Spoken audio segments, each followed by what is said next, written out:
గత ప్రభుత్వం మాదిరిగా ఎడ్యుకేషన్ సెక్టర్ నుంచి ప్రభుత్వం తప్పుకొని కార్పొరేట్కు ఎడ్యుకేషన్ సెక్టర్ను అమ్మేసి పేద సామాజిక వర్గాలకు అన్యాయం చేయటానికి ఉద్దేశించిన మార్పులు కావు. ఇవి పేదరికం, పెద్ద చదువులకు, మంచి చదువులకు పేదరికం అన్నది ఏమాత్రం కూడా అడ్డు రాకూడదు. ప్రతి ఒక్కరికి కూడా అందుబాటులోకి రావాలి అని తీసుకొస్తా ఉన్న మార్పులు.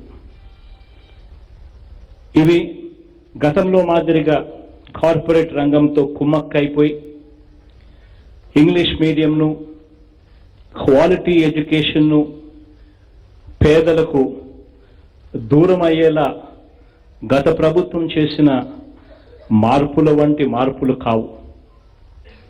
ఇవి గత ప్రభుత్వంలో మాదిరిగా ప్రభుత్వ టీచర్లకు, ప్రభుత్వ బడులకు రెండింటినీ కూడా నిర్వీర్యం చేసే విధంగా తీసుకొస్తా ఉన్న చర్యలు, మార్పులు అంతకన్నా కూడా కావు. మనవన్నీ కూడా ప్రభుత్వ రంగంలో మన విద్యా వ్యవస్థను 28 రాష్ట్రాల భారతదేశంలో మిగతా అన్ని రాష్ట్రాల కంటే కూడా మెరుగ్గా ఉండేలా తీర్చిదిద్దుతూ మనం అడుగులు వేస్తూ మార్పులు తీసుకొస్తా ఉన్నాం. మనవన్నీ కూడా గవర్నమెంట్ బడికి మళ్ళీ గుర్తింపు, మళ్ళీ ఆ వైభవం